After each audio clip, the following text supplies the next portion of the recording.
Welcome back. Our guest today is Dan Tonsmeire, Apalachicola Riverkeeper. No stranger to the show. Dan has been on before talking about water. A pretty compelling subject. It may seem a little bit commonplace, but if you are anyone who uses water, drinks water, plays around water, counts on water for part of your livelihood, and I think I've pretty much encompassed all of the human population at that point, you're going to be interested in what Dan has to say. You're watching Real Florida Magazine, and we will be right back.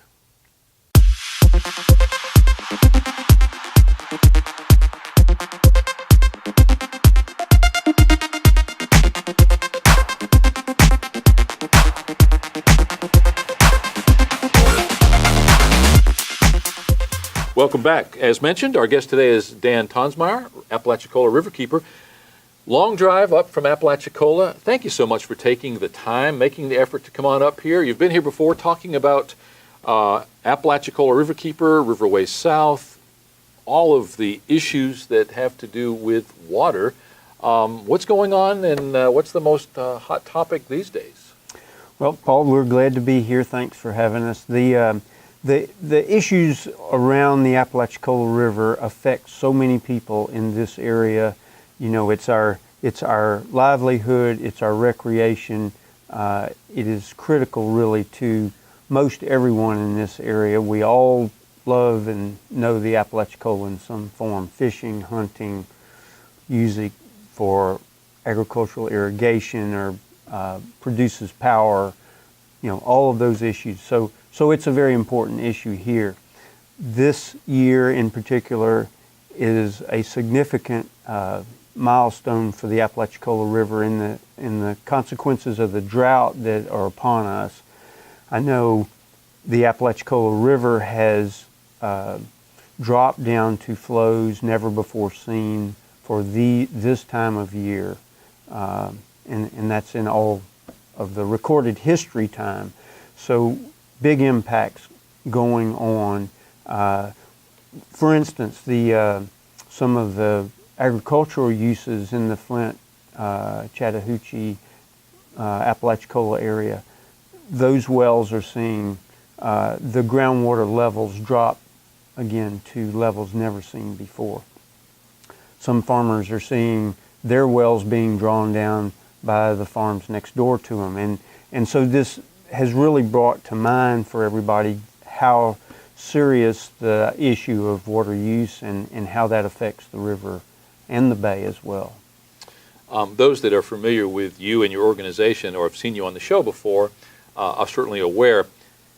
Give a little thumbnail sketch. Tell us a little bit about the boilerplate about Apalachicola Riverkeeper. Well, we're a membership organization. We have right at 1,000 members. Those members come from about a third of them come from around the basin here.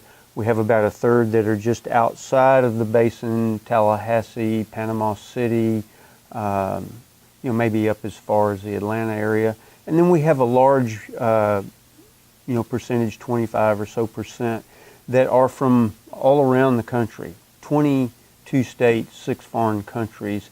And a lot of that is because those people come to this area a lot, to St. George Island, of course, but they come to this area and they see what a unique resource that we have, and they just want to do something to protect it, and so they also join, and so it's a very diverse organization, and we are very dependent on our members to support us. And I was unaware that we were at historic low water levels. You say that in all recorded history, as long as we've been keeping up with river levels, that for this time of year, we are literally at the lowest level that we've seen? Over the last 3 months, we've been at that level. And, the river now is down as low as it's supposed to go. The Corps of Engineers has revised their operation plans, and they will keep the river at this level until the reservoirs in Georgia are filled back up. So it's not only the elevation that's low, but the duration for which that low will be here has been significantly extended due to the drought. Now, on a local level, Apalachicola areas due north obviously huge impact, but exactly what is being impacted by that record low level? Well, you look at fisheries, the habitat in the floodplain, the fisheries in the bay as well, not just the river. What happens when the river drops down as low as it is now is the floodplain becomes completely disconnected from the main river. So you have no sustaining flows that go back into the backwater swamps. You can't even access them if you're a fisherman anymore. So essentially the floodplain begins to dry out. So you have the tree composition begins to change. We've lost 4 million trees in our floodplain over the last 30 years because there's been this downward trend of flows and gradually drying out, but we're seeing flows now like never before for this duration of time. And so your sloughs and tributaries that used to come into the river, they're no longer available to the fish for foraging, for shade, for that cool water that they need, that they could get out into the floodplain. And even in the backwater swamps, those areas will dry out. So we have a significant problem with the fisheries and the vegetation in the floodplain. You know, the Apalachicola is the most diverse river system in North America. I mean, it's like 1,300 plants, 40 reptiles, different species. Those things become so stressed during a drought. In a natural drought, I mean, they're normal occurrences, but when we start lowering the flows lower than they've ever been, we can get to this sort of tipping point, where those things don't come back like they have historically during droughts. Down in the bay, maybe take the oysters for example. In 2007 drought, we had 80% of the oyster bars essentially die off either from the predators that come into the bay when the salinity gets so high and the temperature gets so high, they just come in and they chow down on the oyster beds. It also increases the bacteria levels in the bay so that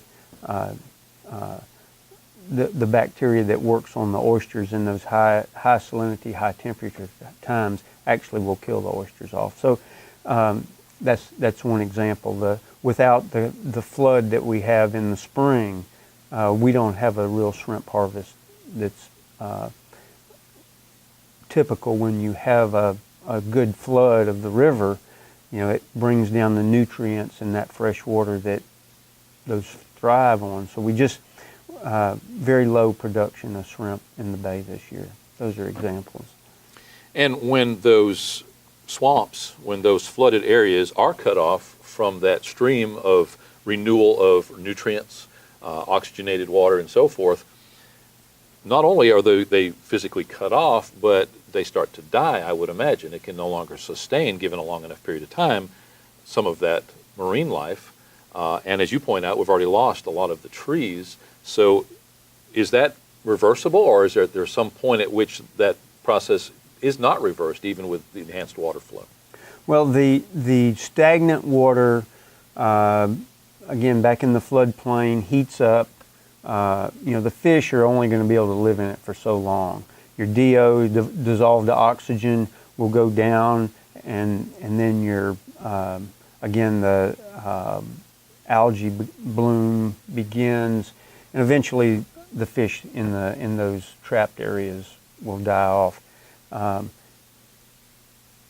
The river, when it comes back up, will go back out and rejuvenate those areas to a degree, but the point at which you begin to have the soils in your floodplain so encrusted or dried out, then the floodplain can begin to lose its absorption.